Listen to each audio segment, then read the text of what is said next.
As Meatball Morrissey's right-hand stand, Lynn Beland, the ADA whose name was all over those letters between Mr. Meatball and Josh Levy's office, beelines it for the retirement lane. The trailer for the Karen Reed Dateline episode has dropped, and I figured since it's a slower news day, why not? Let's go through this. Hello, and welcome to Alexasrewm, where we are not lawyers, we are not medical professionals, we are not law enforcement, we are just people. People who have opinions about all things going on in the true crime community, including this breaking news. I mean, I really did not know this. I like how the Boston Globe just throws this into their article several paragraphs in, no formal announcement, nothing. That was published earlier today about how the office has confirmed Friday, not today, today is Wednesday, Friday, that Mr. Meatball's longtime right-hand stand, first assistant district attorney Lynn Beland, is retiring with absolutely no follow-up thereafter. Now, I thought this was interesting because a lot of people, myself included, are now speculating. Will Mr. Meatball, in fact, run for re-election in 2026? I mean, we're not 2 years. Now we're getting close to the 1 year mark, right, folks? But we're getting, we're still a little bit of a ways out. He already has 2 running mates, right? We have DeJuna Perkins, and then we have that other dude from the Suffolk County DA's office, right? So, whose name escapes me right now. So a lot of people are wondering the same thing that I am. Is he going to run for re-election? Now, part of me believes that his ego would not allow him to not run again. But then on the other hand, I'm like, maybe this is a sign, right? Because as I pointed out in one of my last videos, when we were watching the MSP graduation ceremony, or the 90th RTT class graduation ceremony with his bestie, Maura Healy, she seemingly, I don't know if she did it on purpose, but she happened to not mention Mr. Meatball in her speech. Meanwhile, she was naming off these other DAs, so I don't know. It feels like some people are starting to distance themselves a little bit, in my opinion, from Mr. Meatball, and he is 70. He's getting up there, so I don't know how much fight he's got left in these ridiculous shenanigans. And I think maybe that's why our girl Lynn was like, I can't do this again. I can't go through these federal investigations, and now we got this Karen Reed trial. I mean, it didn't say when she was going to be putting in her retirement slip. Maybe she already has. Maybe she's already halfway out the door. See ya. I'm going to be drinking up my White Claws. Bev will send you a postcard from Maui or wherever she wants to go. Somewhere tropical, I'm sure. But one has to wonder, is this the hill that Michael Morrissey wants to die on with the Karen Reed trial? I mean, I don't see a world where this is it. This is your big finish, your grand finale. I don't know. What say you? Now, I don't usually spend my videos just ranting, but there wasn't a whole lot to report in the way of Karen Reed news, and I know there's other stuff. I actually just posted a members-only video about the Menendez brothers. Might be a press conference, or there is allegedly going to be a press conference sometime tomorrow or later today, whenever you're watching this video. So if you happen to see me streaming live, well, hey, it's good to see ya. But I figured, I haven't checked this out yet. This is the trailer to the Karen Reed Dateline episode that's going to premiere on Friday, because these things always got to premiere on a god dang Friday. and it's your girl's birthday this weekend, and I got tickets to go see Scream in the park on one of those blow-up movie screens, projectors. I'm not going to be able to see this, and I'm going to see everybody on Twitter. I know, I can already hear it. So I'm going to do my best not to spoil anything, and please do not spoil anything for me. Because this is different. I thought it was the same, like, 2020 interviews that we've seen. Dateline, they're all the freaking same, right? 40 or 60-minute, whatever it is, right? They're all the same thing. They all take the same generic angles down the middle, right? Try to play both sides, yada, yada. Get the most juicy, sensationalized parts of the story to exploit because that's what draws viewers in. Not for people like you and I who know, the actual ins and outs of the case and don't believe any of this nonsense. So I'll be doing a follow-up video on this probably over the weekend. I'll see if I can squeeze something out Saturday morning. No promises. Like I said, it's your girl's birthday, so we'll see what happens. But let's watch this trailer and discuss. The Karen Reed case has not only captured the attention of Massachusetts, but really also the nation, right? A very well-known and active case in our backyard, getting special 2-hour episode of Dateline. A lot of eyes will be on this. After a mistrial, Karen Reed sat down with Dateline for a 2-hour special. It airs this week. Remember, Reed is facing charges related to the 2022 death of her boyfriend, Boston police officer John O'Keefe. Now, in a preview of this episode, Reed responds to witnesses who claim they heard her say, "I hit him," the morning O'Keefe's body was found. I said, could I have hit him? Did I hit him? How could that have been? I mean, you dropped him off at the house. I don't know what else could have been. It was howling wind. I had YouTube blasting on the stereo, and I thought, did he somehow try to flag me down, which was the reaction I was hoping to garner as I slowly pulled away from the house.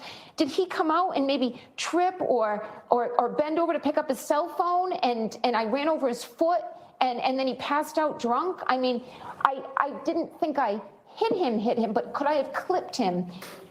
Well, Reed's retrial, it is set to begin in January, and you can catch a special episode of Dateline Friday at 9 right here on NBC 10 Boston.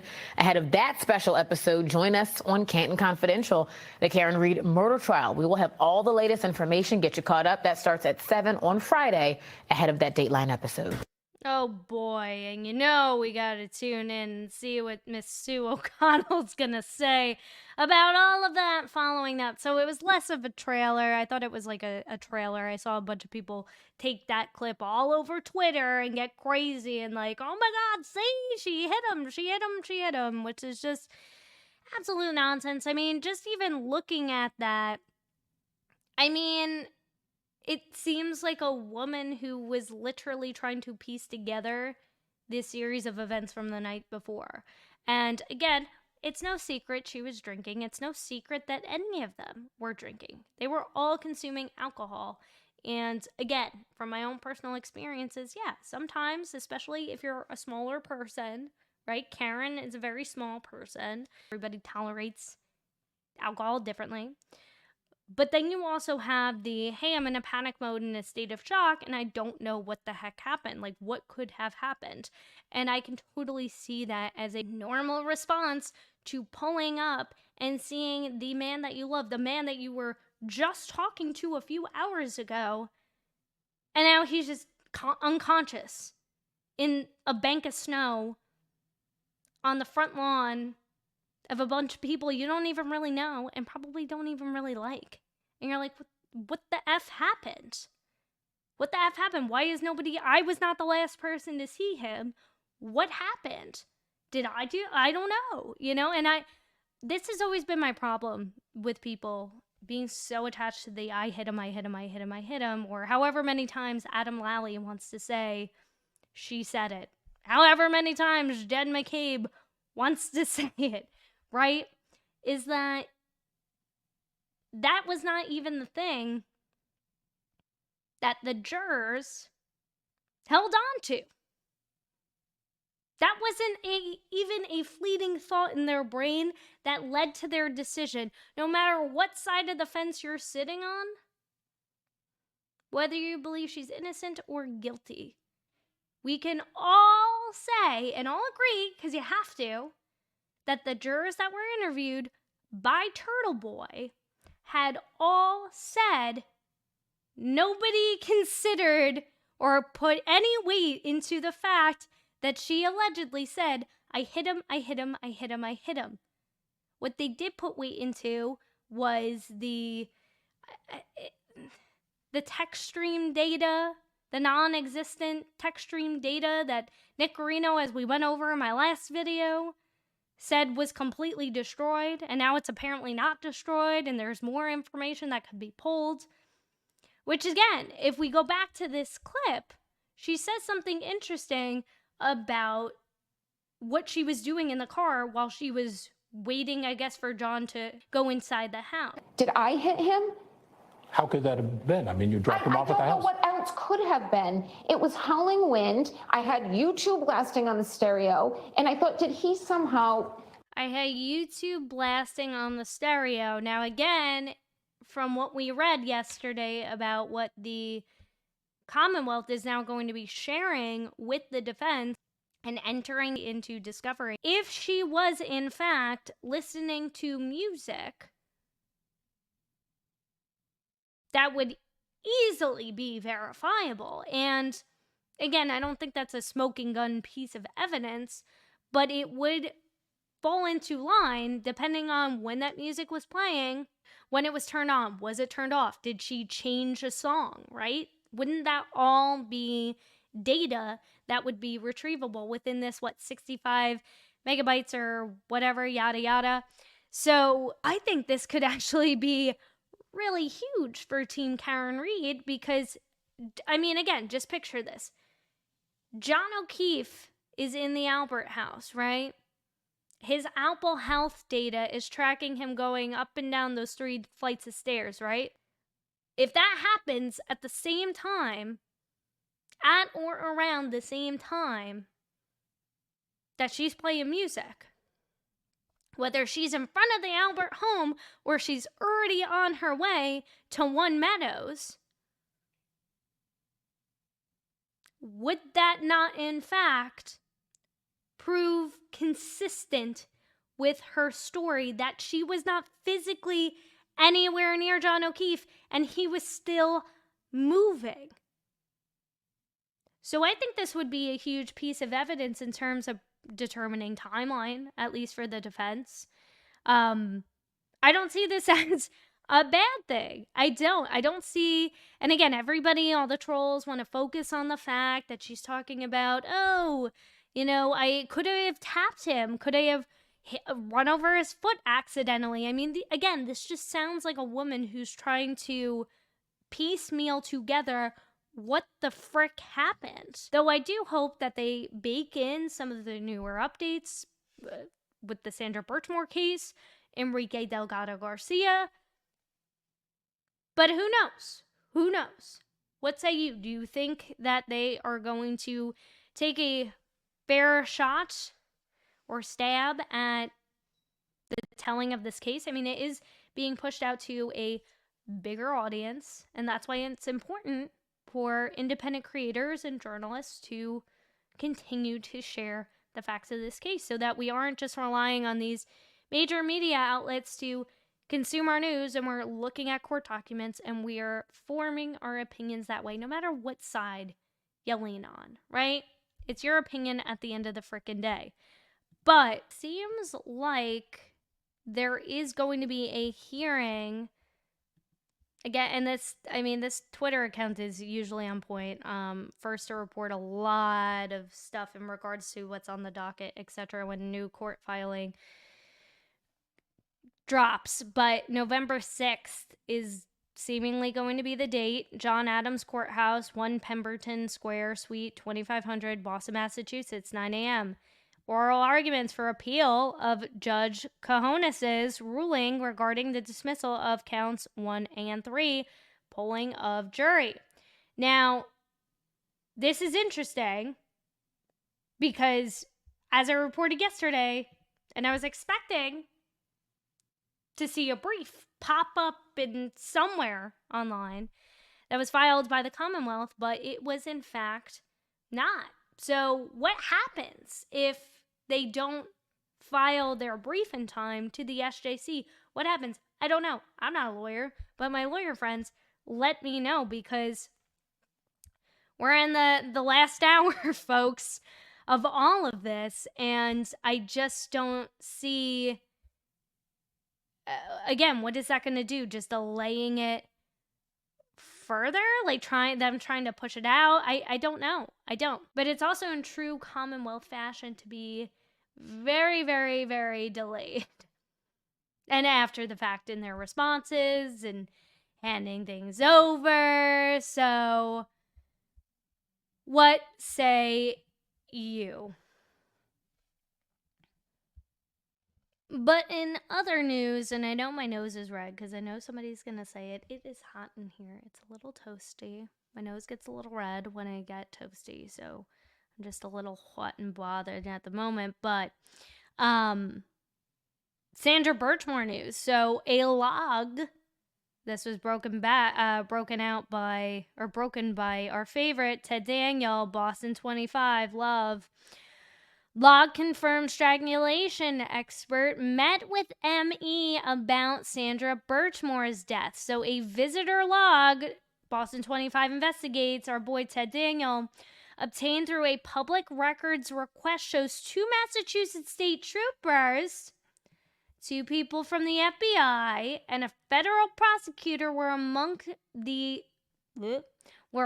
those who attended a meeting at the ME's office on August 16th, 9 days before Matthew Farwell was arrested for the unaliving of Sandra Birchmore. The law enforcement officials with the chief medical examiner, Dr. Mindy Hull, and Dr. Maria Capo Martinez, the forensic pathologist, who ruled Birchmore's death as a self-unalivement. That's interesting because we have reported on some of Mindy's past. According to this Boston Globe report back earlier this year, I guess in January, Dr. Mindy J. Hull, the state's chief medical examiner, earned a cool $429,687. Hull has had the highest base salary of any employee in the executive branch and is in the midst of her second 5-year term leading the office after then Governor Charlie Baker reappointed her in months before he left office. I mean, it sounds a lot like their version of Paul Gallagher, who earns about $129,000 less, right? Or did. Right now he's retired. Overtime spending has steadily grown across the agency, topping more than $800,000 in 2023, nearly double the $408,000 that was spent in 2020, which is crazy considering that was during the time where everything was shut down. At the same time, the legislature has repeatedly approved increases to its budgets, pushing it to $23.7 million this fiscal year, a 37% jump for 4 years earlier. And the reason why this is so outrageous, folks, is because this is the same B word who ruled Sandra Birchmore's death a self-unalivement. But there she is, earning a cool practically $30,000 salary. Her and Paul Gallagher should go out and exchange leaf blowers. I mean, how insane. How insane. 25 Investigates reported this first in the meeting, reported on the meeting in September. Dr. William Smock, a police surgeon and expert witness on strangulation, was also in attendance, according to the visitor log. The U.S. Attorney's Office hired Dr. Smock to analyze Birchmore's autopsy report and evidence collected from her Canton apartment where her body was discovered. I mean, again, with the Canton Police Department on the scene, you can't really trust that whatever was revealed, uncovered, discovered, whatever other synonym you want to throw in there, was properly secured. He cited Birchmore's hyoid bone fracture, the pattern imprint injury on her chest, abrasions on her nose, and the broken necklace, remember that, folks, among other evidence that led him to conclude that Birchmore's death was a homicide, according to federal court documents.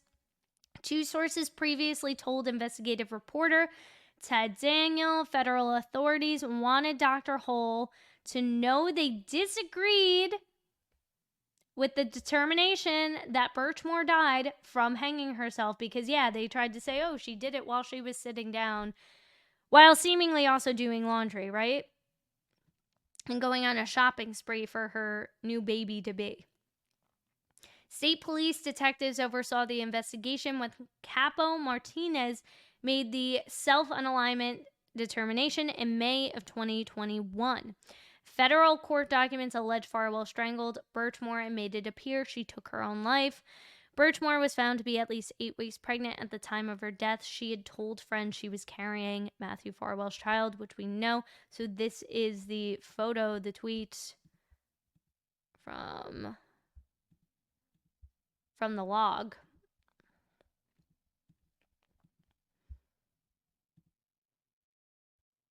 So we also see Lieutenant Fanning.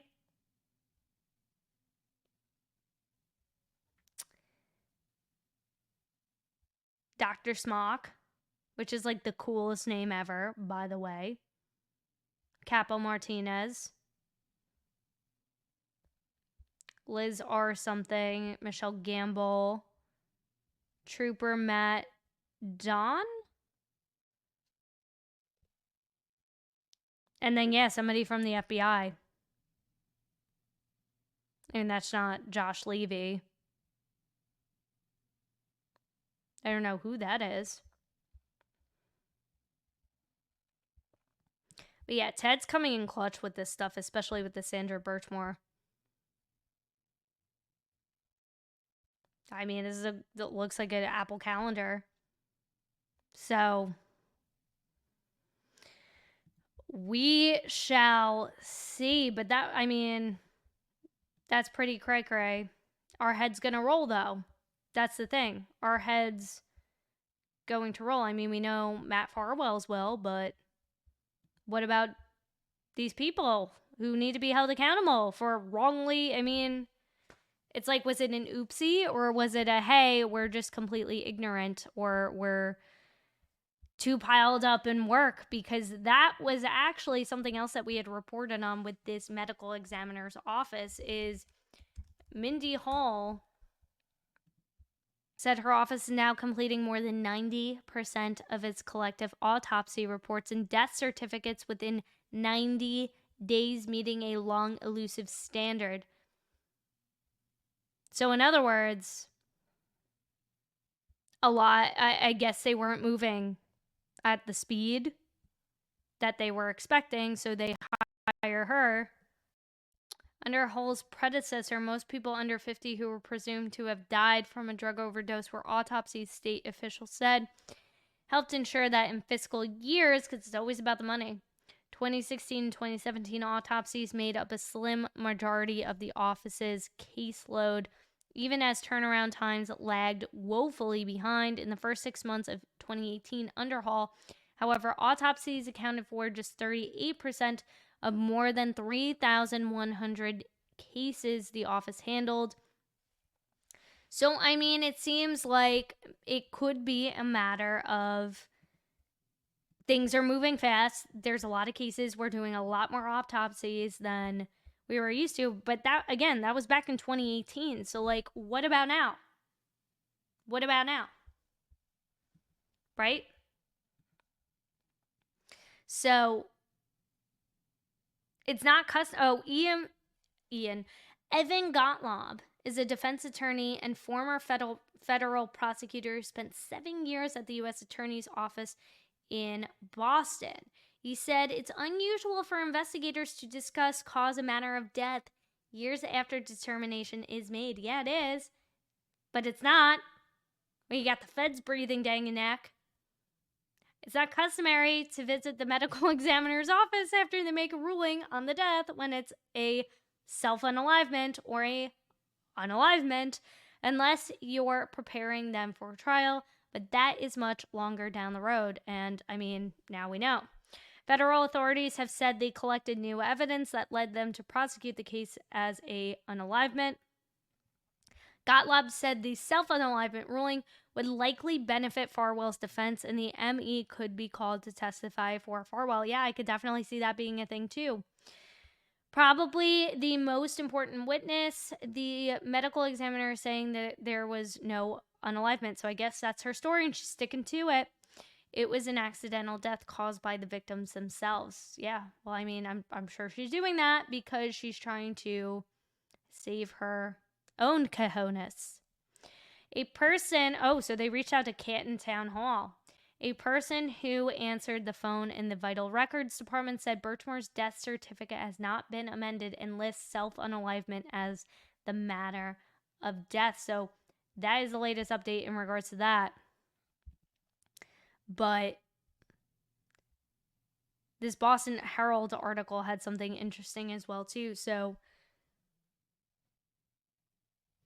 prosecutors are saying they made two major rollouts of evidence known as discovery on September 25th and October 1st, but the defense has not produced any discovery yet, but has requested information regarding the filter protocol and search of certain electronic devices that contain privileged information. And again, I'm assuming it's going to be kind of like that Proctor debacle, right? Where he happened upon sensitive information communications between Karen Reed and her attorney. So they might end up trying to use that. But I mean,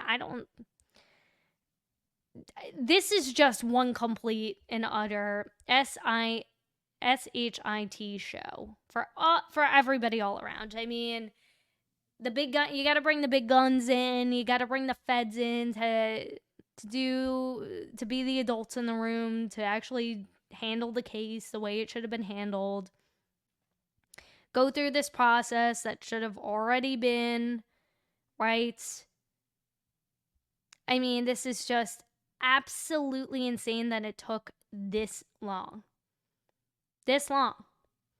But the next scheduled date is now December 3rd at noon.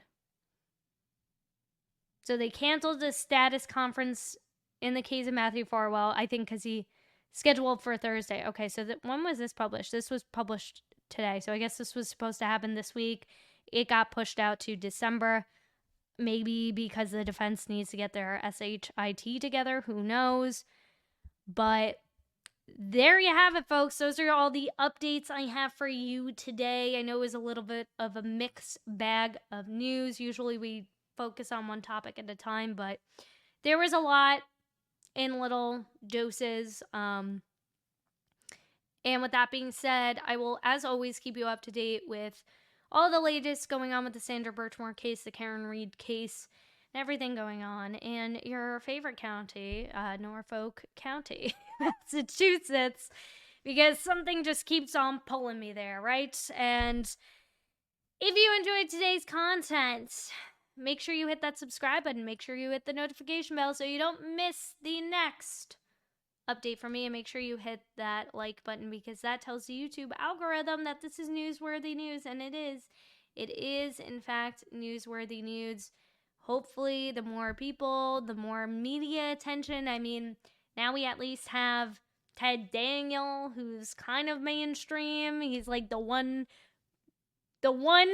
journalist in the mainstream media who's actually digging in and doing the job of a reporter. But again, what say you? I want to hear what you think in the comment sections below. And with that being said, I will see you folks in the next video, and with a less red face because I'll have the fan on. I'm just too lazy to go turn it on. Okay, bye.